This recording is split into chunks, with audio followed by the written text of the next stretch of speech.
बोलो श्री कृष्ण कन्हैया लाल की, सतगुरु महाराज की, श्री प्राणनाथ प्यारे की, महारानी बायजुराज की, तीनों पुरी धाम की, समस्त सुंदर साथ की।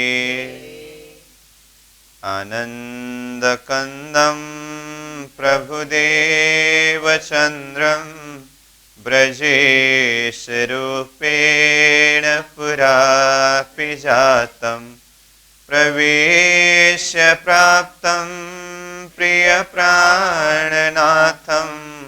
परेश पूर्णं सततं नमामि। ब्रह्मप्रिया जागरणाय जातः सर्वस्वपाता भवसिन्धुत्राता विज्ञानदाता निजधर्मधाता दिनैकबन्धो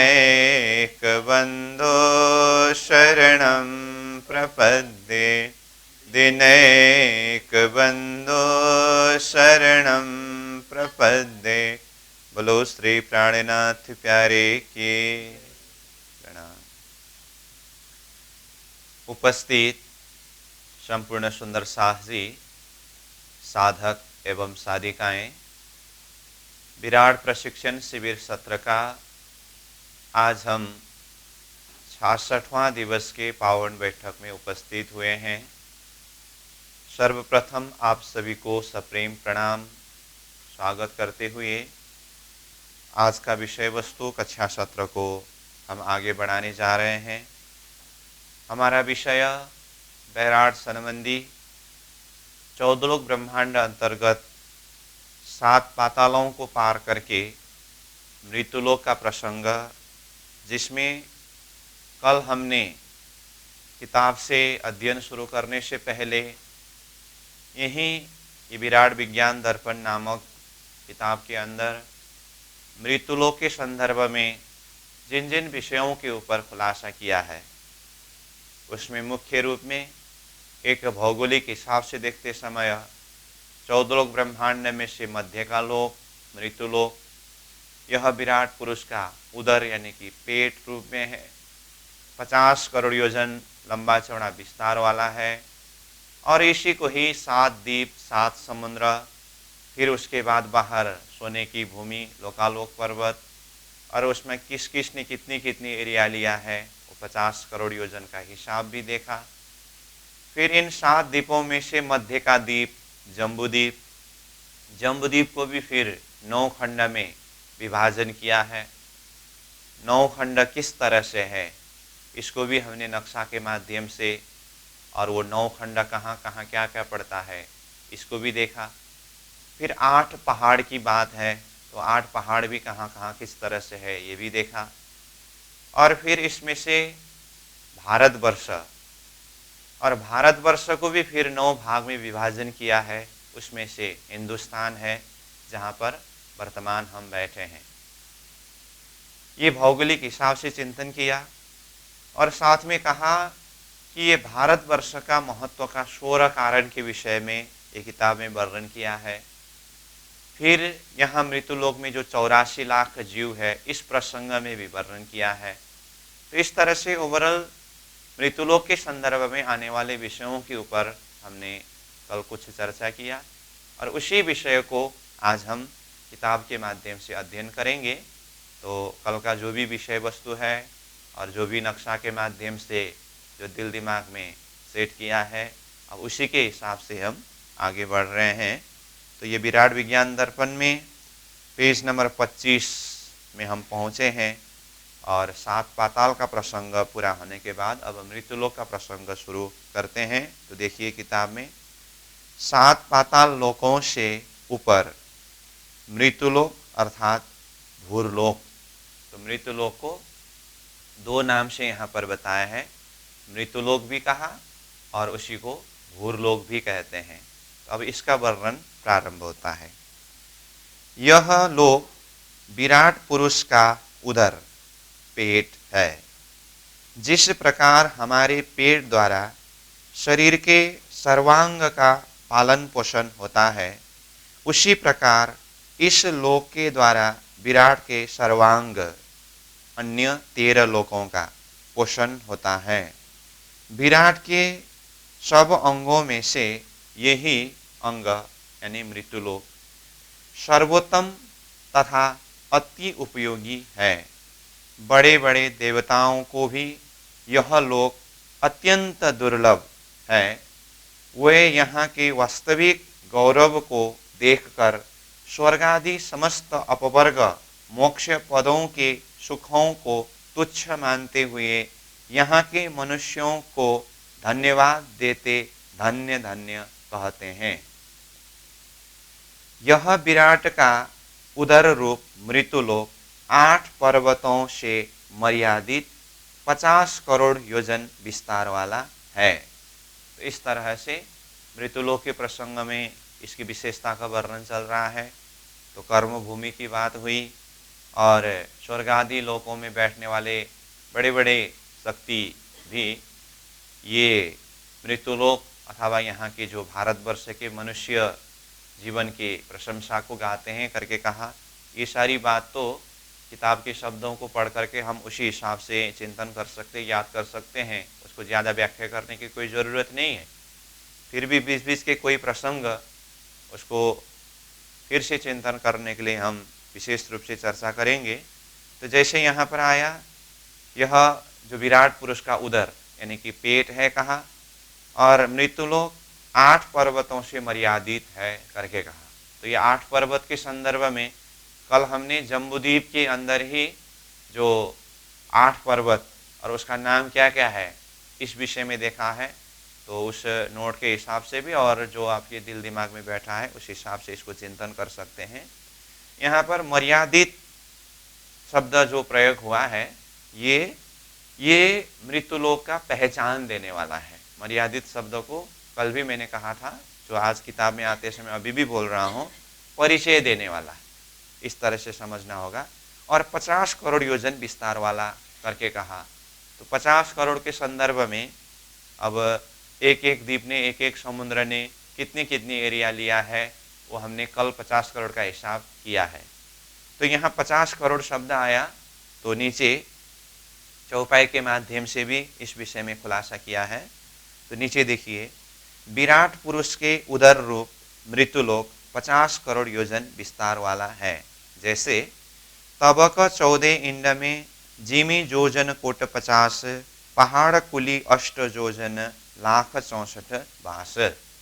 इस चौपाई में 50 करोड़ योजन का हिसाब का वर्णन भी आया है और 8 पहाड़ शब्द जो प्रयोग हुआ है 8 पर्वतों के विषय में वो भी यहाँ चौपाई में आया। जैसे सीधा सीधा देखिए, तबक 14 इंड में जिमी जोजन कोट 50, 14 लोक ब्रह्मांड में से जिमी यानी कि यह मृत्युलोक जो 50 करोड़ योजन विस्तार वाले हैं। और नीचे की लाइन में है पहाड़ कुली 8, 8 पहाड़ है। और आगे कहा जोजन लाख 64 बास। पूरा मृत्युलोक तो 50 करोड़ योजन का है, उसमें से जोजन मतलब योजन, कितने योजन? लाख 64, 64 लाख योजन के एरिया तक बास यानी कि आबादी है, बस्ती है, इस तरह से बताया है। तो इसका अर्थ यहीं पर है, तो इसको भी हम पढ़ेंगे। इस मृत्युलोक में 7 द्वीप 7 समुद्र फिरे हैं।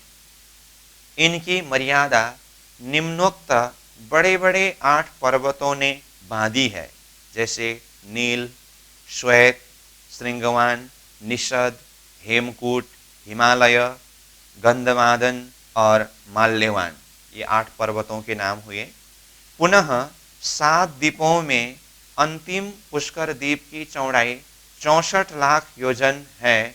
वहाँ तक यानी 7 द्वीपों में पशु पंखी तथा मनुष्यों की आबादी है। तो इस तरह से ये चौपाई का भाव बताया। इसमें मुख्य रूप में 50 करोड़ योजन वाली बात भी आई है और 8 पहाड़ इस विषय में भी ये चौपाई में आया है, इसलिए यहाँ पर प्रस्तुत हुआ। फिर देखिए ऊपर, ये जो 50 करोड़ योजन युक्त 8 पर्वतों से मर्यादित जो मृत्युलोक है, इसके लिए कहा जो देव युग में एक ही शासन में था, परंतु मानव युग के लिए यह संभव नहीं रहा। यह मतलब एक ही शासन में ये मृत्युलोक संचालन होना मानव युग में ये संभव नहीं रहा, क्योंकि देव युग की अप्रतिहित अथाह शक्ति, अपूर्व सामर्थ्य और अन्य अपेक्षित यानी कि इच्छित बातें मानव युग में यथावत नहीं रह सकती थी। इसीलिए देव युग के शासकों में अंतिम शासक महाराज प्रियव्रत ने इस मृत्युलोक को 7 द्वीपों में निम्नोक्त प्रकार विभक्त करके अपने 7 पुत्रों में बांट दिया और कहा कि तुम 7 पुत्र एक एक द्वीप को संभालो तथा संचालन करो। इनकी एक छत्र शासन करना असंभव है।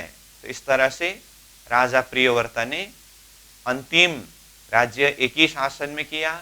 उसके पश्चात 7 द्वीप में बांट करके अपने 7 पुत्रों को एक एक द्वीप का शासक बनाया। तो ऊपर महाराजा प्रियव्रत शब्द आने के बाद वहां पर एक चिन्ह है जो नीचे बताया है। संसार प्रसिद्ध भक्तराज ध्रुव के पिता थे महाराज उत्तानपाद।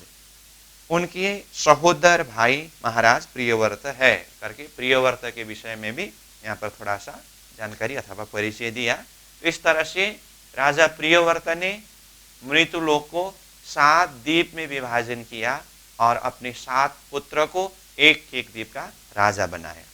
अब आगे, अतः महाराज प्रियव्रत की संतानों में 7 पुत्र और 1 पुत्री थी।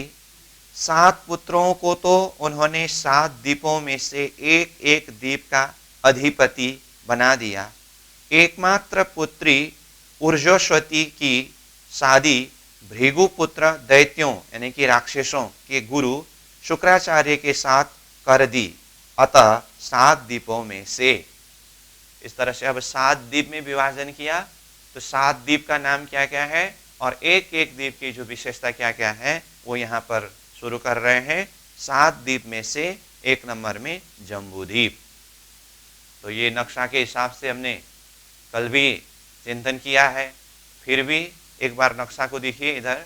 जैसे ये बीच का लोक मृत्युलोक है और मृत्युलोक में जो 7 द्वीप 7 समुद्र की बात हो रही है, तो यहाँ 1 नंबर में जो जम्बूद्वीप करके आया ये मध्य का द्वीप है। उसके बाद फिर क्रमशः बाहर द्वीप द्वीप द्वीप करके आएंगे और फिर बीच बीच में समुद्र भी है। तो अंतिम में फिर सोने की भूमि और लोकालोक पर्वत करके है। तो यहाँ जो जम्बूद्वीप शब्द आया, यहाँ ये सबसे मध्य का द्वीप जम्बूद्वीप है।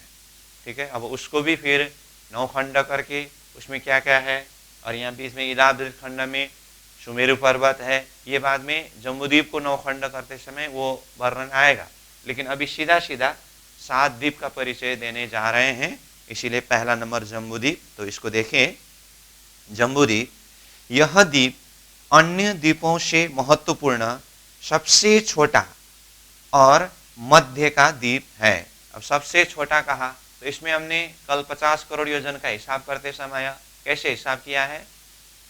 मध्य का द्वीप जो जम्बूद्वीप है, इसका पूरा लंबाई चौड़ाई 1 लाख योजन है। उसके बाद दूसरा द्वीप लक्षद्वीप है, इसका 2 गुना 2 लाख योजन का है।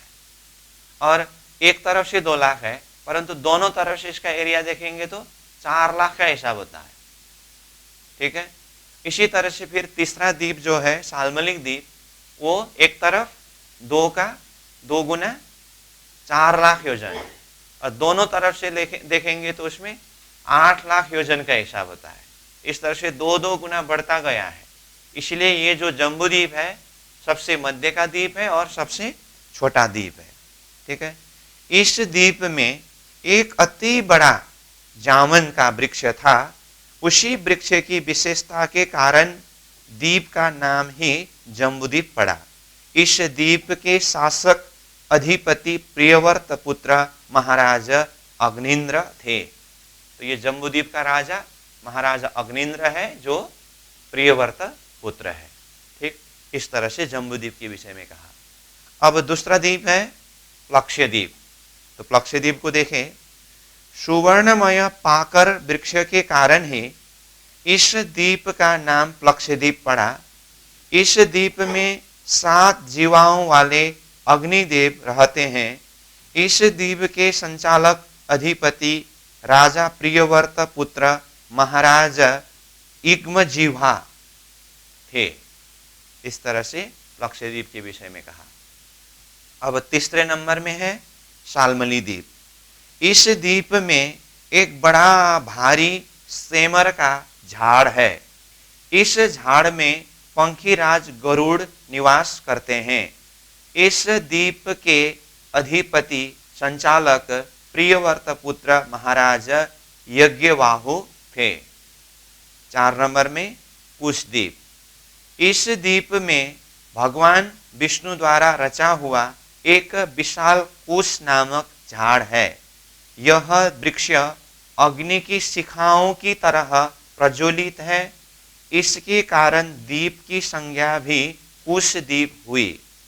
इस द्वीप के संचालक अधिपति प्रियव्रत पुत्र महाराज हिरण्यरेता नामक शासक थे। इस द्वीप की चौड़ाई 8 लाख योजन है।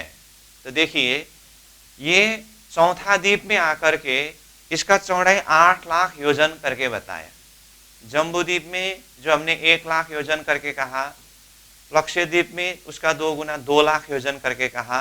वो हिसाब वहां पर भले ही ना आया हो, परंतु सूत्र रूप में देखिए, पहला द्वीप 1 लाख, दूसरा द्वीप उसका 2 गुना 2 लाख, तीसरा द्वीप उससे भी 2 गुना 4 लाख, तो चौथा द्वीप उससे भी 2 गुना 8 लाख करके कहा था। तो ये कुशद्वीप चौथा द्वीप है। तो ये चौथा द्वीप कुशद्वीप के लिए यहाँ पर 8 लाख योजन करके ये हिसाब आया। इसीलिए हमें इसी सूत्र के माध्यम से सभी द्वीप को समझना होगा। भले ही यहाँ पर अन्य कितने द्वीपों में जो क्षेत्रफल के हिसाब से संख्या में न लिखा हो, तो इन्हीं सूत्रों के द्वारा हमें समझना होगा। तो अब हम चलते हैं 5वें द्वीप में। 5वें द्वीप है क्रौंच द्वीप। इस द्वीप में बड़ा भारी अति विशाल क्रौंच नामक पर्वत है। उसी के कारण इस द्वीप का नाम क्रौंच द्वीप रखा गया। यह पर्वत अग्नि की भांति देदीप्यमान है। इस द्वीप के संचालक अधिपति प्रियव्रत पुत्र महाराज घृतपृष्ठ थे। इस द्वीप की चौड़ाई 16 लाख योजन है। तो देखिए, चौथा द्वीप कुशद्वीप का 8 लाख कहा, और उसके बाद 5वें द्वीप जो क्रौंच द्वीप है 8 लाख का 2 गुना 16 लाख योजन इसका चौड़ाई है एक तरफ से। अब फिर चलते हैं 6ठी द्वीप में, शाक द्वीप। इस द्वीप की चौड़ाई 32 लाख योजन है। तो क्रौंच द्वीप 5वें द्वीप 16 लाख हुआ, तो 16 लाख का 2 गुना ये 6ठी द्वीप शाक द्वीप का 32 लाख योजन इसका चौड़ाई हुआ। यहाँ के संचालक अधिपति महाराज प्रियव्रत पुत्र महाराज मेघातिथि थे। इस द्वीप में विशाल विचित्र गुण वाला शाक नामक वृक्ष है। यह वृक्ष अति मनमोहक और सुगंधदार है। इस वृक्ष की सुगंध से सारा द्वीप महकता रहता है। इस झाड़ के गुण भी यथा नाम तथा गुण युक्त होने से द्वीप का नाम भी शाक द्वीप हुआ। अब 7वां नंबर में पुष्कर द्वीप, और ये अंतिम द्वीप है। यह द्वीप 7 द्वीपों में सबसे बड़ा और दूर का द्वीप है। इस द्वीप की चौड़ाई 64 लाख योजन है। जैसे 6वां नंबर में शाक द्वीप का 32 लाख था, उसका 2 गुना अंतिम यानी कि 7वां पुष्कर द्वीप का चौड़ाई रहा 64 लाख योजन। इस द्वीप में अग्नि शिखाओं के समान सुवर्णमय लाखों पंखुड़ियों से युक्त पुष्कर यानी कमल है। यह कमल नाल पाताल स्थित शेष साई भगवान के नाभि प्रदेश से 1.5 लाख योजन ऊपर आकर यहाँ खिला है। तो पाताल लोक में शेष नारायण का वर्णन प्रसंग में आया था ना, नाभि कमल से एक कमल नाल ऊपर मृत्युलोक में पुष्कर द्वीप में जाकर के खिला है, और वहां से त्रिगुण का स्वरूप त्रिदेव यानी कि ब्रह्मा विष्णु महेश के उत्पत्ति हुए करके वर्णन किया। तब भी हमने कहा था कि ये मृत्युलोक के अंदर पुष्कर द्वीप कहाँ किस तरह से है, ये मृत्युलोक का वर्णन प्रसंग में हम समझेंगे करके। कभी हमने अच्छी तरह से मृत्युलोक में 7 द्वीप 7 समुद्र का प्रसंग समझा है, और पुष्कर द्वीप कहाँ है ये भी समझा है। तो ये 7 द्वीप में से अंतिम द्वीप जो है ये पुष्कर द्वीप, यहीं पर पाताल में स्थित जो शेष साई नारायण है उनके नाभि से निकले हुए जो कमल नाल यहाँ पुष्कर द्वीप में आकर के खिला, ये वर्णन यहाँ पर भी इस तरह से आया। अब आगे देखिए, जिसको ब्रह्मा जी का आसन मानते हैं उसी कमल के कारण इस द्वीप का नाम पुष्कर द्वीप रखा गया है। इस द्वीप के अधिपति शासक प्रियव्रत पुत्र महाराजा विधिहोत्र थे। उक्त प्रकार बांट देने पर भी बहुत काल तक उनके पुत्रों के अधीन रहे, किंतु अन्य सभी द्वीपों के वे दिव्य गुण और दिव्य साधन जो देवों के अनुकूल थे समस्त धीरे धीरे देवों के साथ ही चले गए। इस बातों का वर्णन भागवत के 5 स्कंद में बड़े विस्तार से किया है। आगे, इस मृत्युलोक के मध्य में जम्बूद्वीप है, फिर उसको घेरकर लवण समुद्र है। तो जो यहाँ नक्शा से जो हम देख रहे हैं, आराम से नक्शा को सामने में रख करके इसको पढ़ने से भी और समझ में आ जाएगा, परंतु कल के हिसाब से हमने ये बात नोट में भी नक्शा किया है और दिल दिमाग में भी बैठा है। तो एक द्वीप एक समुद्र, एक द्वीप एक समुद्र, इस तरह से आया है। उसी चीज को यहाँ पर अब वर्णन कर रहे हैं। तो फिर से देखिए, इस मृत्युलोक के मध्य में जम्बूद्वीप है, फिर उसको घेरकर लवण समुद्र है, उसके बाद प्लक्षद्वीप है, उसको घेरकर इक्षुका समुद्र है, इक्षु समुद्र के बाद सालमली नामक द्वीप है, उसको घेरकर शूराका समुद्र है, उसके बाद कुश द्वीप है, उसको घेरकर घृतका समुद्र है, उसके बाद क्रौंच नामक द्वीप है, उसको घेरकर दधी का समुद्र है, उसके बाद साग द्वीप है, उसको घेरकर क्षीर का समुद्र है, उसके बाद पुष्कर द्वीप है, उसको घेरकर मीठे जल का समुद्र फिरा है, उसके बाद सोने की भूमि आती है। तो सोने की भूमि करके नीचे वो वर्णन दिया है। उक्त सुवर्णमयी भूमि, सोने की भूमि दर्पण के सदृश अति स्वच्छ है, इसमें गिरी हुई कोई भी वस्तु फिर नहीं मिलती, अदृश्य हो जाती है, इसीलिए वहां देवताओं के अतिरिक्त और कोई प्राणी नहीं रहता। इस तरह से सोने की भूमि के विषय में भी थोड़ा सा विशेषता बताया। तो ऊपर देखिए फिर से, तो सोने की भूमि आती है, सोने की भूमि के बाद लोकालोक पर्वत आता है, जिसकी चौड़ाई 12.5 करोड़ योजन है। तो इस तरह से 7 द्वीप 7 समुद्र, सोने की भूमि और लोकालोक पर्वत, ये वर्णन हुआ। और लोकालोक पर्वत की चौड़ाई के लिए क्या कहा, 12.5 करोड़ योजन है, इस तरह से कहा। तो ये 50 करोड़ योजन का जो हिसाब प्रसंग है ये हमने कल भी चर्चा किया है, और उसी के हिसाब से इसको हम सहजता से समझ सकते हैं, और इसी सूत्र के माध्यम से कल हमने वो हिसाब नोट किया था, तो उसको हम सब समझ रहे हैं। अब आगे देखिए, उपरोक्त 7 द्वीप और 7 समुद्र एक दूसरे की अपेक्षा द्विगुना होते चले गए हैं। जैसे जैसे द्वीप का विस्तार 2 गुना होता चला गया, उसी प्रकार समुद्र भी एक दूसरे के 2 गुने होते चले गए हैं। इन सब के मध्य भाग में जम्बूद्वीप स्थित है। तो 50 करोड़ हिसाब प्रसंग में वही बताया ना, द्वीप एक आपस में 2-2 गुना, समुद्र एक आपस में दो दो गुना इस तरह से बढ़ करके चला गया है। ये वर्णन होने के पश्चात अब कहा इन सब के बीच में, इन सब के बीच में मतलब ये 7 द्वीप, 7 समुद्र, सोने की भूमि और लोकालोक पर्वत में से सबसे मध्य भाग में जम्बूद्वीप है। इसका मतलब जम्बूद्वीप को घेर करके अन्य 7 समुद्र, 6 द्वीप और सोने की भूमि और लोकालोक पर्वत है। तो 6 द्वीप शब्द क्यों प्रयोग किया हमने? क्योंकि जम्बूद्वीप को घेर करके कहा ना, तो 7 द्वीप में से जम्बूद्वीप तो एक हुआ, वो तो अपने आप ही है, तो इनको घेर करके अन्य 6 द्वीप हुआ। तो इन सब के मध्य भाग में ये जम्बूद्वीप स्थित है।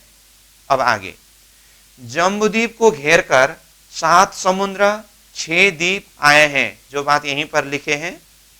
ये सब ब्रह्मांड के अंड कटाह की तरह गोलावृत चारों ओर से ऊपर की ओर 2-2 गुना बढ़ते चले गए हैं तथा स्वर्ग के साथ जा मिले हैं। यह सब विस्तार मृत्युलोक यानी कि भूरलोक से ही गिना जाता है। तो इसका अर्थ यहां पर देखिए थोड़ा सा, ये गोलावृत चारों ओर से ऊपर की ओर 2-2 गुना बढ़ते चले गए हैं।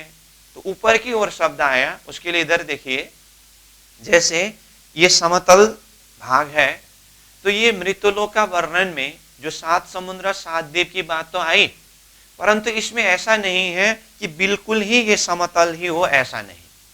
ये जम्बूद्वीप जो मध्य का भाग है, ये समतल अपनी जगह से है। अब इससे जो लवण समुद्र आया है, ये थोड़ा ऊपर है। इससे फिर दूसरा जो द्वीप आया है, ये और ऊपर है। फिर समुद्र, तो द्वीप समुद्र करते करते अंतिम में जो सोने की भूमि और लोकालोक पर्वत में पहुंचते समय ये लोकालोक पर्वत के भाग ने ऊपर स्वर्ग के भाग को स्पर्श किया है। मतलब इस तरह से ये मानो कि स्टेडियम की तरह। तो इस प्रकार का आकार ये मृत्युलोक में 7 द्वीप 7 समुद्र का आकार दिखाई दे रहा है। और इसके मध्य भाग में जो जम्बूद्वीप है, तो उसके लिए यहाँ पर ऊपर की ओर 2-2 गुना बढ़ता चला गया है, ये शब्द यहाँ प्रयोग किया गया। ठीक है, अब आगे देखिए, जम्बूद्वीप का विस्तार 1 लाख योजन है। ठीक है, जम्बूद्वीप करके आगे वर्णन करते समय वहां पर भले ही जम्बूद्वीप का लंबाई चौड़ाई 1 लाख करके नहीं लिखा हो, परंतु यहां आकर के आया ना, तो 1 लाख योजन विस्तार वाला है। इसके मध्य में सुमेरु नामक सुवर्ण का पर्वत खड़ा है। तो जम्बूद्वीप को भी जो 9 भाग में बांटा है, ये प्रसंग यहाँ किताब में वर्णन आएगा ही, परंतु कल ही हमने किस तरह से ये 9 भाग में बांटा है उसको भी देखा। और इसके मध्य भाग में जो इलावृत खंड है, इलावृत खंड के भी मध्य भाग में एक सुमेरु नामक पर्वत है, जिसका पूरा ऊंचाई कितना है, 1 लाख योजन है। जमीन के अंदर 16,000 योजन और जमीन से ऊपर 84,000 योजन का है। और ये 5 भाग में विभाजन किया है, तो प्रत्येक एक भाग 20-20 हजार योजन का है। और किस किस का है ये सब वर्णन किया है, वो किताब में भी आएगा, तो सीधा हम पढ़ेंगे। तो देखिए, जम्बूद्वीप का विस्तार 1 लाख योजन है। इसके मध्य में सुमेरु नामक सुवर्ण का पर्वत खड़ा है, जो 1 लाख योजन ऊंचा है। तो यहीं पर इसका ऊंचाई बताया ना। यह 16,000 योजन यानी कि 16,000 योजन पृथ्वी के अंदर प्रविष्ट है और 84,000 योजन पृथ्वी के ऊपर है, जिसको 5 भाग में विभक्त किया गया है। जैसे सर्वप्रथम 20,000 योजन पत्थर मिट्टी का है, नीचे से हिसाब कर रहे हैं, तो 20,000 योजन पत्थर मिट्टी का है। और ये पूरा सुमेरु पर्वत में से 16,000 योजन पृथ्वी के अंदर है। इसका मतलब पत्थर और मिट्टी का भाग पृथ्वी के ऊपर और 4,000 योजन यानी कि 4,000 योजन का भाग दिखाई दे रहा है। तो देखिए आगे, इसके ऊपर 20,000 योजन लोहे का, पुनः उसके ऊपर 20,000 योजन तांबे का, उसके ऊपर 20,000 योजन चांदी का और सबसे ऊपरी 20,000 योजन सोने का है। तो इस तरह से सुमेरु पर्वत का 5 खंड 20 सहस्र योजन का हिसाब वर्णन हुआ। आगे इस सुमेरु पर्वत के चारों ओर 9 खंड है। तो जम्बूद्वीप का जो 9 खंड कहा ना, सुमेरु पर्वत के चारों ओर, मतलब ये मध्य में सुमेरु पर्वत को एक आधार रूप में लिया, उसके बाद इसके चारों तरफ 9 खंड करके वर्णन किया। इन 9 खंडों में भगवान विष्णु के 9 अवतारों की अलग अलग प्रतिष्ठा है। जैसे दक्षिण दिशा से उत्तर ध्रुव की ओर जाते क्रमशः करके ये शब्द आया। तो इसके लिए कल ही हमने नक्शा के द्वारा ये चीज वर्णन किया है। तो तब भी मैंने कहा था जब किताब से वर्णन होगी तो इस तरह से दक्षिण किनार से उत्तरी किनार तक क्रमशः 1 2 3 4 5 6 7 करके 7 भाग का वर्णन किया है, और 8वां नंबर पूर्व दिशा में है और 9वां नंबर पश्चिम दिशा में है करके इसका लोकेशन वर्णन किया है। तो वही बात यहाँ पर किताब में वर्णन हो रहा है। तो कल जो नोट किया वो नक्शा के द्वारा भी देख करके इसको समझ सकते हैं, अथवा जो बात दिमाग में भी बैठ गया है तो उसी हिसाब से भी समझ सकते हैं। फिर से इसको देखिए, जैसे दक्षिण दिशा से उत्तर ध्रुव की ओर जाते क्रमशः 1 नंबर में किम पुरुष वर्ष, और यहाँ जम्बूद्वीप के 9 खंड के नाम के साथ साथ में जैसे कि ऊपर कहा कि भगवान विष्णु के 9 अवतार, अलग अलग अवतार, ये अलग अलग खंड में 9 खंड में है करके वर्णन किया। तो एक साथ में किस किस खंड में कौन कौन सी अवतार है इसको भी साथ में वर्णन किया है। इसीलिए 1 नंबर में जो किम पुरुष वर्ष है वहां पर भगवान के कौन से अवतार है, सीताराम अवतार करके वर्णन किया। तो ये सीधा पढ़ते समय हम समझ जाएंगे। तो जैसे 1 नंबर में फिर से देखिए, किम पुरुष वर्ष में भगवान के सीताराम अवतार की। 2 नंबर भारतवर्ष, तो 2 नंबर में क्या आया, भारतवर्ष, जो हमने कल नोट में यही किया है। तो भारतवर्ष में नर नारायण अवतार की। 3 नंबर में हरिवर्ष में नरसिंह अवतार की।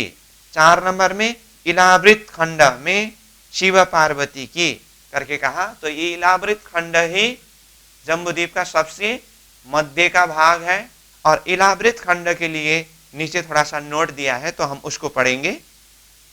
इलावृत खंड की लंबाई चौड़ाई 18 सहस्त्र योजन है। इस खंड के क्षेत्र में यह गुण है कि यहाँ किसी भी पुरुष के चरण पड़ते ही वह स्त्री बन जाते हैं। बाद में उसे पार्वती की सहेली बनकर रहना पड़ता है, क्योंकि उस खंड में शिवजी ही पुरुष स्वरूप में है, उनके अलावा अन्य कोई नहीं रह सकते हैं। तो इस तरह से ये इलावृत खंड की विशेषता के विषय में कहा। मतलब वहां पर एक ही पुरुष, वो शिवजी रहते हैं, अन्य सब स्त्री रूप में रहते हैं, और वहां की विशेषता ऐसी है कोई भी पुरुष भी अगर वहां पर जाए तो वहां पर चरण स्पर्श करते ही वो स्त्री रूप बन जाते हैं। ये इसकी विशेषता के विषय में बताया। फिर ऊपर देखिए 5 नंबर में हिरण्यवर्ष में मत्स्य अवतार की। 6 नंबर रम्यक वर्ष में कच्छप अवतार की। 7 नंबर कुरु वर्ष में बराह अवतार की। 8 नंबर पूर्व दिशा के भद्राश्व खंड में कहा। तो कल का नक्शा में देखिए भद्राश्व खंड जो 8 नंबर में है वो पूर्व दिशा में दिखाया है, तो वही बात यहाँ पर आया। तो पूर्व दिशा के भद्राश्व खंड में हैग्रीव अवतार की, और 9 नंबर पश्चिम दिशा के केतुमाल खंड में कामदेव के अवतार की प्रतिष्ठा है। तो ये हुआ जम्बूद्वीप के 9 खंड, और 9 खंड में एक एक 9 अवतार के विषय की बात। ठीक है, अब ये 9 अवतार के प्रसंग में आपको एक बात चिंतन करने में थोड़ा सहज पड़े, इसीलिए मैं बता रहा हूं। जैसे भगवान के 24 अवतार की बात आती है, ये 24 अवतार का प्रसंग वैसे आगे ये भारतवर्ष के महत्व का 16 कारण प्रसंग में आएंगे, परंतु यहाँ 9 अवतार की बात हो रही है तो यहीं पर ही मैं बता रहा हूं। ये 9 अवतार भगवान के 24 अवतार प्रसंग में वही 24 अवतार के अंदर के ही 9 अवतार है, या 24 अवतार अलग ही है, ये 9 अवतार अलग ही है, इसको भी हमें देखना होता है। तो इस प्रसंग में देखें, ये 24 अवतार से अलग ही अवतार है। जो 24 अवतार का प्रसंग है वो अलग ही हिसाब से होते हैं, क्योंकि भगवान की जो शक्ति है उसमें से अलग अलग जगह में अलग अलग अंश शक्ति के द्वारा अवतार होते ही रहते हैं। उसमें ये रहा जम्बूद्वीप के 9 खंड में से एक एक खंड में एक एक अवतार की बात, और जो 24 अवतार का प्रसंग है वो 24 अवतार सिर्फ भारतवर्ष में ही होगी, वो इससे अलग ही है। तो इस तरह से समझना होगा। ठीक, अब आगे बढ़े। जिस भारतवर्ष में हम बैठे हैं यह तो उस वक्त के भारत खंड के केवल 9वां भाग है। तो किताब में इस तरह से ये शब्द आया है, परंतु यहाँ समझने के लिए हमें इस तरह से समझना होगा, यहाँ जिस भारतवर्ष में शब्द प्रयोग हुआ है ये हिंदुस्तान के लिए कहा है, क्योंकि अभी कई लोग हिंदुस्तान को ही भारतवर्ष करके मानते हैं। उस दृष्टिकोण से यहाँ जिस भारतवर्ष में शब्द आया ये हिंदुस्तान के लिए, तो इसके लिए क्या कहा, यह तो उस वक्त के भारत खंड का केवल 9वां भाग है करके कहा। कहने का मतलब उस वक्त के मतलब पहले जो भारत खंड करके जिसे कहते थे वो जम्बूद्वीप के 9 खंड में से दूसरा खंड, जिसको अभी हम भारत खंड करके वर्णन कर रहे हैं, पूरा यही भारत खंड है। परंतु अभी पीछे आकर के कई चिंतकों का अथवा कई व्याख्याकार इस तरह से व्याख्या करते हैं कि ये भारत खंड के 9 खंड में से एक खंड हिंदुस्तान को ही भारत खंड मानते हैं। उस दृष्टिकोण से यहाँ पर ये शब्द प्रयोग हुआ है। तो इसीलिए यहाँ जो जिस भारतवर्ष में शब्द प्रयोग हुआ है उसमें आप अपनी जानकारी के लिए हिंदुस्तान में करके नोट करके रख सकते हैं। समझ में आई बात? आगे बढ़िए। यह तो उस वक्त के भारत खंड का केवल 9वां भाग है, मतलब ये पूरा भारत खंड के 9 भाग में से एक भाग हिंदुस्तान के लिए संकेत किया है।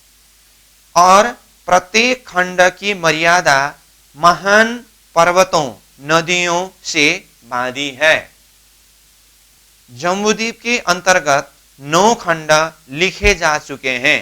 जो ऊपर जम्बूद्वीप का 9 खंड वर्णन किया उसमें से भारतवर्ष जो 9वां खंड है वह भी पुनः 9 खंडों में निम्नोक्त प्रकार से विभक्त था।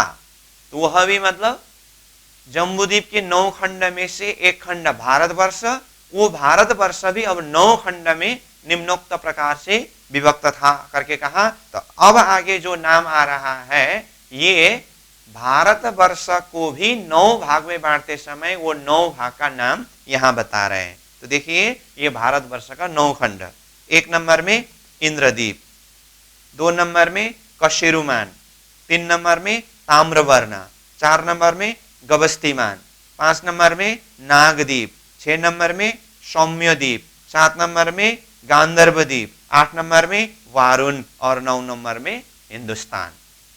तो हम बार बार यही बोल रहे थे ना, मृत्युलोक में 7 द्वीप, उसमें से जम्बूद्वीप, जम्बूद्वीप का 9 खंड, उसमें से एक खंड भारतवर्ष, भारतवर्ष में 9 खंड, उसमें से एक खंड हिंदुस्तान करके।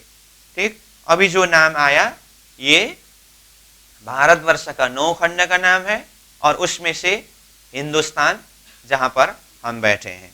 ठीक है, तो यहां तक ये वर्णन हुआ, जैसे मैंने कहा था एक भौगोलिक वर्णन। अब इसके पश्चात ये मृत्युलोक के अंदर जो भारतवर्ष का वर्णन आया है, जम्बूद्वीप के 9 खंड में से एक खंड, तो ये भारतवर्ष की महत्व क्या है?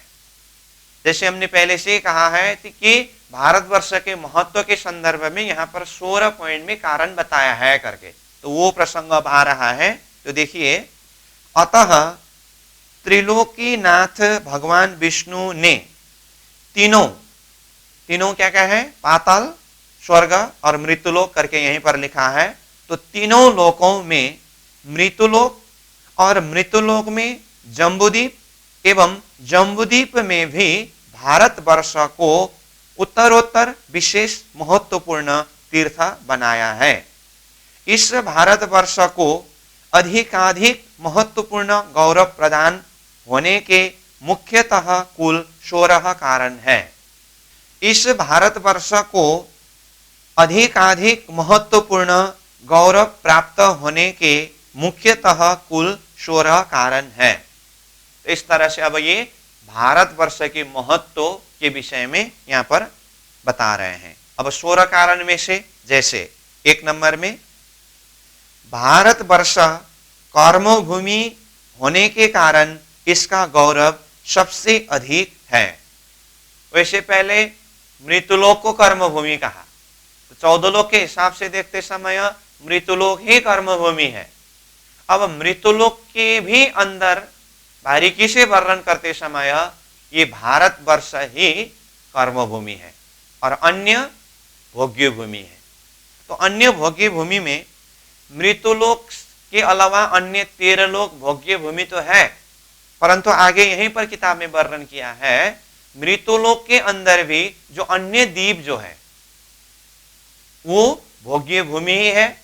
तो किस तरह से कहां कहां कितने कितने कर्म का भोग करते हैं वो आगे यहीं पर वर्णन करेंगे, तब और हम समझेंगे। यहाँ पर इतना ही कि ये भारतवर्ष कर्मभूमि है। दूसरा कारण क्या है ये भारतवर्ष की महत्व का, तो बताया त्रिलोकीनाथ के हर चतुर्युगी के 24 अवतार यहीं पर होने से। त्रिलोकीनाथ मतलब ये 14 लोक ब्रह्मांड के नाथ मालिक भगवान विष्णु। भगवान विष्णु जी के कितने समय में हर चतुर्युग के 24 अवतार यहीं पर होने से शब्द आया। तो यहां शब्द आया चतुर्युग। तो ये चतुर्युग शब्द के लिए हमने पहले ही टाइम कंसेप्ट के ऊपर चर्चा किया है कि युग का प्रारंभ किस तरह से हुआ, कब से हुआ। जब से नारायण की उत्पत्ति हुई तब से युग का प्रारंभ हुआ और ये युग सतयुग, त्रेतायुग, द्वापर युग और कलियुग है। ये चारों युग को एक शब्द में चतुर्युग कहते हैं और ये चतुर्युग में भगवान विष्णु के 24 अवतार होते हैं। तो ये अवतार क्रम, समय का क्रम, ये सब विस्तार पहले ही किया है और इसी प्रसंग में से 28वें द्वापर तक के लोकेशन को समझ करके अवतार प्रसंग में ही कृष्ण अवतार को माध्यम बना करके अक्षरातीत परब्रह्म परमात्मा धरती में प्रकट होकर के अपनी लीला को किस तरह से जाहिर किया, ये सारे जो कृष्ण की त्रिधा लीला प्रसंग पहले ही हमने चर्चा किया। और उस समय में भी मैंने कहा था ये टाइम कंसेप्ट बाद में जाकर के एक ही बार चतुर्युग शब्द आता है, तो उस समय में हमें ये खुलासा हो। तो इस बात को मद्देनजर रखते हुए अभी खुलासा कर रहा हूं करके मैंने तब भी बोल रहा था और अभी यहाँ पर शब्द आया फिर भी उस बात को याद दिला रहा हूं। तो चतुर्युग का मतलब सत, त्रेता, द्वापर, कली, 4 युग को एक शब्द में चतुर्युग कहते हैं और जो 43,20,000 वर्ष का समय अवधि है। ठीक है, तो ये समय अवधि के अंदर यानी कि चतुर्युग के अंदर भगवान विष्णु यहाँ मृत्युलोक में 24 अवतार धारण करके आते हैं। तो ये भारतवर्ष की महत्व की बात हुई। तो जैसे पहले जम्बूद्वीप के 9 खंड में एक एक खंड में एक एक अवतार का प्रसंग आते समय मैंने कहा था ना कि ये जो 9 अवतार की बात 9 खंड में हो रही है ये 24 अवतार से अलग है करके कहा। तो ये 24 अवतार का प्रसंग देखिए तो भारतवर्ष का प्रसंग में ही 24 अवतार की बात आई ना।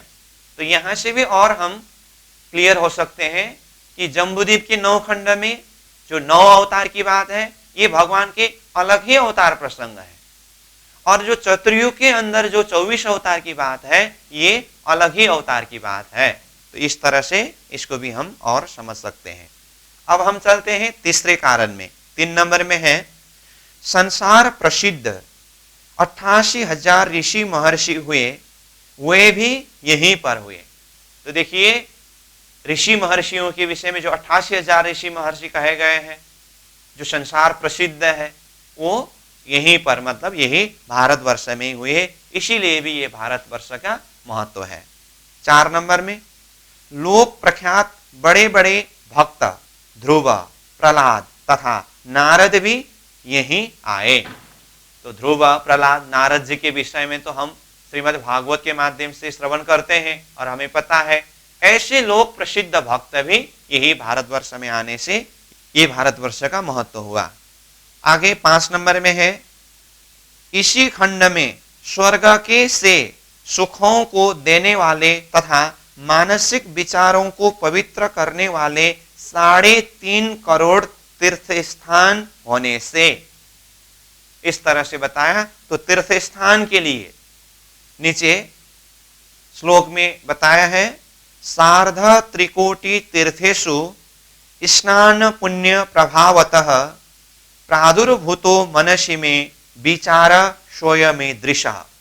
इस तरह से ये सार्ध त्रिकोटि तीर्थेषु यानी कि 3.5 करोड़ तीर्थ स्थान के संदर्भ में ये बताया, और इसका अन्वयार्थ और भावार्थ यहाँ पर बताया ही है। इसके भावार्थ को भी हम देखेंगे, लेकिन उससे पहले सब मिलकर के एक बार ये श्लोक को उच्चारण करेंगे, तो फिर उसके बाद भावार्थ को देखेंगे, फिर अगले पॉइंट की तरफ प्रस्थान करेंगे। ठीक। सार्ध त्रिकोटि तीर्थेषु स्नान पुण्य प्रभावतः प्रादुर्भूतो मनसि में विचार स्वयमेदृश। अब इसका अन्वयार्थ है, एक एक शब्द शब्द का अर्थ किया हुआ, वो आप खुद पढ़ सकते हैं। मैं सीधा भावार्थ को पढ़ रहा हूं। भावार्थ, भारत खंड में मनुष्य के मन को पवित्र करने वाले तथा स्वर्ग जैसे सुखों में पहुंचाने वाली 3.5 करोड़ तीर्थरूप नदियां प्रकट है। ये नदियां पतित में पतित और अपवित्रों में अपवित्र विचारों को बदलकर पवित्र पावन कराने वाली है। तो इस तरह से 3.5 करोड़ नदी रूप तीर्थ स्थान की महत्व बताया है। तो ये भी भारतवर्ष में ही होने से ये भारतवर्ष की महत्व और ज्यादा हुआ। ठीक। फिर आगे चलते हैं 6 नंबर कारण में। परा अपरा ज्ञान का तत्वबोध, जैसे अपरा विद्या, वेद, शास्त्र, पुराण, उपनिषद आदि का प्रचार व तत्वबोध तथा परा विद्या ब्रह्म विद्या द्वारा स्वात्म तत्वबोध ब्रह्म तत्वबोध भी यहीं पर संभव होने के कारण। कहने का अर्थ यहाँ पर कुल मिलाकर के परा विद्या और अपरा विद्या, वैसे ये परा विद्या और अपरा विद्या के संदर्भ में भी पहले हमने बात किया है। परा विद्या मतलब परे का विद्या, यानी कि आत्मा, परात्मा, परमात्मा, परमधाम संबंधी जो विद्या है, चाहे ब्रह्म शब्द प्रयोग करे चाहे जो शब्द भी प्रयोग करे, तो आत्मा परमात्मा संबंधी जो विद्या है ये परा विद्या है। और अपरा विद्या मतलब शरीर संसार व्यवहार संबंधी जो विद्या है, ज्ञान है, ये अपरा विद्या है। वैसे शास्त्र में परा विद्या भी है, अपरा विद्या भी है, लेकिन इसको अब छानबीन करने के लिए तो अब तारतम्य दृष्टि ही चाहिए। इस संदर्भ में भी हमने पहले बात किया है, परंतु यहाँ के हिसाब से सीधा सीधा देखे, जैसे अपरा विद्या के लिए कहा वेद शास्त्र पुराण उपनिषद आदि करके कहा, तो इसके अंदर भी परा विद्या का सूत्र है। तारतम्य रूपी चाबी के माध्यम से इसको खुलासा कर सकते हैं। और परा विद्या के लिए यहाँ पर कहा स्वात्म तत्वबोध, जिस विद्या के माध्यम से स्व यानी कि अपने आत्मा की बोध होता हो अथवा आत्मा पहचान होता हो, और ब्रह्म तत्वबोध, ब्रह्म तत्व मतलब परमात्मा तत्व को पहचान कर सके, वो विद्या को परा विद्या करके कहा। तो चाहे अपरा विद्या हो चाहे परा विद्या हो, ये दोनों विद्या की समझ हम कहाँ से प्राप्त कर सकते हैं? यही भारतवर्ष से ही प्राप्त कर सकते हैं। तो इसीलिए ये भारतवर्ष का महत्व हुआ। फिर आगे 7वें नंबर में बताया है, अनेकों संतात्माओं महापुरुषों ने इसी भूमि को अपना अपना तीर्थ बनाकर अपने चरण स्पर्श द्वारा इसको गौरव प्रदान करने से, मतलब जितने भी संत ऋषि मनीषी यानी कि संतात्माओं महान महान आत्माएं हुए, वे सब यही भारतवर्ष में हुए। तो ऐसे महान संतात्माओं के चरण स्पर्श ये भारतवर्ष ने प्राप्त किया, इसीलिए ये भारतवर्ष की महत्व अथवा गौरव और ज्यादा हुआ। 8 नंबर में है कर्म, उपासना, ज्ञान। इन 3 कांडों का यथा योग्य अनुसरण भी इसी आस्तिक प्रदेश में होने के कारण, तो इस तरह से यह कर्म, उपासना, ज्ञान 3 कांड के विषय में बात हुई। इस विषय में भी हमने पहले चर्चा किया है। वैसे 4 कांड है, कर्म, उपासना, ज्ञान और विज्ञान, परंतु यहां शास्त्रों के माध्यम से 3 कांड का ही जाहिर हुआ है। जैसे पहले हमने कहा है वेद, वेद में कितने मंत्र है? 1 लाख मंत्र है। 1 लाख मंत्रों में से 80,000 मंत्र कर्म संबंधी है, यानी कि कर्मकांड संबंधी है, और 16,000 मंत्र उपासना संबंधी है, और 4,000 मंत्र ज्ञान संबंधी है। तो इसीलिए यहां 3 कांड की बात आई है। और चौथा कांड जो विज्ञान है, इस विषय में भी हमने पहले ही खुलासा किया है। ज्ञान कांड जो 4,000 मंत्र है, इसके माध्यम से वो विज्ञान कांड को जाहिर करने वाले ब्रह्ममुनि रूप अथवा स्वयं परमात्मा स्वरूप ये धरती में ब्रह्ममुनि रूप में प्रकट होंगे करके जो भविष्यवाणी किया, तो ये भविष्यवाणी के हिसाब से ब्रह्ममुनि स्वरूप ब्रह्म सृष्टि और ब्रह्म सृष्टियों को जागृत कराने के लिए स्वयं सतगुरु प्राणनाथ जी पधारे और ये तारतम ज्ञान को जाहिर किया। तो ये तारतम ज्ञान जो है ये विज्ञान है, जो कतीब ग्रंथ के हिसाब से देखे तो इसी में शरीयत, तरीकत, हकीकत और मार्फत करके 4 शब्द प्रयोग किया है। तो ये विज्ञान जो है ये मार्फत है।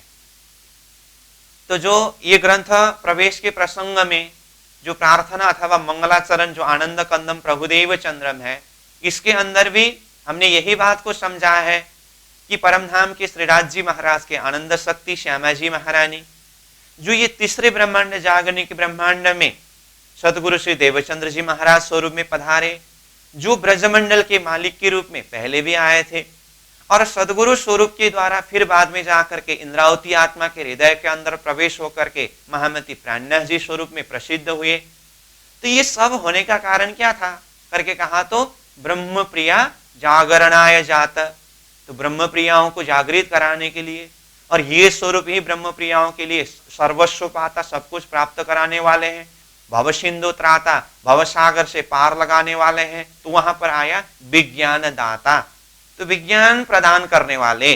तो ये विज्ञान प्रदान करने वाले मतलब सदगुरु प्राणनाथ जी ने वो विज्ञान रूप में क्या प्रदान किया? तारतम प्रदान किया। इसीलिए यहाँ जो 3 कांड आया है इसी में मैं जोड़ दे रहा हूं। ऐसे 4 कांड है, कर्म, उपासना, ज्ञान और विज्ञान। उसमें से विज्ञान तो तारतम है, तो तारतम आने से पहले ये 3 कांड धरती में प्रसिद्ध रहा, कर्म, उपासना और ज्ञान। तो इसके संदर्भ में यहां पर कहा कि कर्म, उपासना, ज्ञान इन तीनों कांडों का यथायोग्य अनुसरण भी यही आस्तिक प्रदेश में होने के कारण करके कहा। कहने का अर्थ, चाहे आप कर्म मार्ग से चलना चाहे और कर्म के माध्यम से स्वर्ग प्राप्ति करना चाहे, चाहे उपासना के माध्यम से वैकुंठ प्राप्त करना चाहे, चाहे ज्ञान कांड के माध्यम से अक्षर के विषय में जानना चाहे, वैसे बिना तारतम ज्ञान मार्ग से निराकार ब्रह्म के धाम तक ही लक्ष्य को साध रहे हैं। परंतु तारतम्य सूत्र से ज्ञान का मंथन करते हुए देखा तो अक्षर तक का लक्ष्य दिखाई देता है। इसीलिए वित्तक ग्रंथ में शब्द क्या आया है? विश्व बंदे अक्षर लो सुके परिचित सो कहो विचार करके कहा। समझ करके हो या समझे बिना हो, विश्व के जो शब्दों को देखते समय ज्ञान के शब्द, इन शब्दों के माध्यम से अक्षर तक के विषय में संकेत किया है। इसीलिए ये ज्ञान कांड के माध्यम से अक्षर तक का एक लक्ष्य का संकेत किया। तो चाहे आप कर्म, उपासना, ज्ञान में से कोई भी मार्ग को छनौट करके अपनी साधना कर सकते हैं और लक्ष्य को साध सकते हैं। उसके लिए भी एकमात्र स्थान कहाँ है? ये भारतवर्ष ही है। इसीलिए ये भारतवर्ष का महत्व है। तो इस तरह से ये 8वां नंबर कारण में भी इस बात का खुलासा किया है। ठीक। अब 9वां नंबर में कहा धर्माधर्म एवं सदसत विवेक के लिए तो यह एकमात्र तपोभूमि एवं ज्ञान भूमि सिद्ध होने से। धर्माधर्म मतलब धर्म प्लस अधर्म, धर्म और अधर्म। ऐसे ही सदसत मतलब सत प्लस असत, सत और असत। धर्म क्या है, अधर्म क्या है, सत क्या है, असत क्या है, इसका विवेक करने के लिए तो ये एकमात्र तपोभूमि अथवा ज्ञान भूमि है। धर्म अधर्म का, सत असत का विवेचन करके धर्म को धारण करना अथवा सत को धारण करना एकमात्र स्थान ये भारतवर्ष ही है। इसीलिए ये भारतवर्ष का महत्व है, इस तरह से बताया। ठीक है। इस विषय में बाकी भी अपने हिसाब से चिंतन कर सकते हैं। मैं मुख्य मुख्य बात को थोड़ा सा इस हिसाब से समझा रहा हूं। अब हम चलते हैं 10 नंबर में। इसी खंड में त्रिदेवों की 3 पुरियां भी है, जैसे ब्रह्मा की प्रयाग, विष्णु की मथुरा और शिव की काशी। यहीं पर ये देव अपनी अपनी विशेष सत्ता से निवास करते हैं, इस तरह से बताया। कहने का अर्थ ब्रह्मा विष्णु महेश की 3 पुरी ये भी ये भारतवर्ष में ही है। तो 3 पुरी के लिए जगह बताया, जैसे ब्रह्मा जी का प्रयाग है, विष्णु का मथुरा है और शिव जी का काशी है करके कहा। तो वैसे त्रिदेव का अपना मूल स्थान तो सतलोक में है, होते हुए भी त्रिदेव के अपनी विशेष सत्ता के द्वारा यहां भारतवर्ष में एक एक तीर्थ स्थान स्थापना करके अपनी विशेष सत्ता के द्वारा यही भारतवर्ष में निवास करते हैं। इसीलिए भी ये भारतवर्ष की महत्व अधिक हुआ, इस तरह से कहा। अब फिर आगे है 11वें नंबर में। इस खंड की सबसे मुख्यतः महत्व की बात तो यह है कि आत्म साधन का मुख्य साधन रूप परमात्मा की जैसी सेवा भाव भक्ति इस खंड में बन पाती है, वैसे अन्यत्र कदापि नहीं बन पाती, इस तरह से कहा।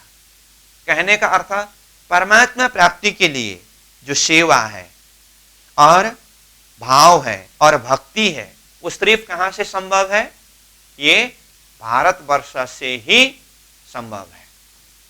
सेवा की महत्व जो है, भक्ति की महत्व जो है, ये तो हम अन्य प्रसंगों के द्वारा भी श्रवण करते रहते हैं। जैसे सेवा के महत्व के संदर्भ में अगर बातें करना हो तो वित्त के द्वारा जरा सा हम प्रसंगों को जोड़ दें। जैसे महामती प्राणनाथ जी, सदगुरु महाराज का धाम गमन होने के पश्चात इंद्रावती आत्मा जो प्राणनाथ जी स्वरूप, उन्होंने सुंदर साथ की सेवा के लिए सदगुरु के नाम पर सेवा करना है, इस भाव को मद्देनजर रखते हुए सेवा के लिए धन भी एकत्रित करना होगा, तो इसके लिए मंत्री पद संभालने लगे।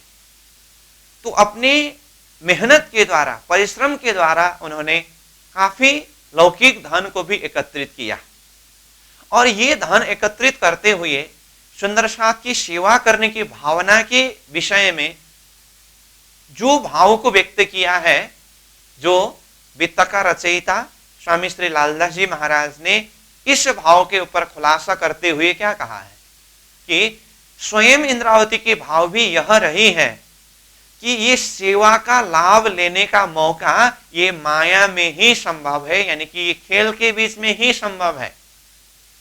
धाम में उठने के बाद अथवा परम धाम में तो ये सेवा धर्म का लाभ नहीं उठा सकते हैं करके स्वयं महामती प्राणनाथ जी स्वरूप का भाव भी सेवा धर्म संदर्भ में अथवा सेवा का लाभ लेने के लिए ये संसार ही है, ये भाव को वहां पर भी वर्णन किया है।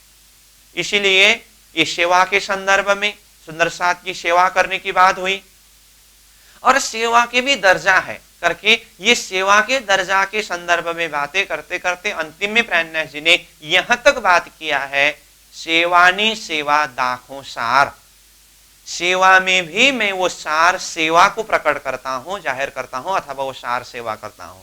ये क्या है? आत्मा जागृति की सेवा।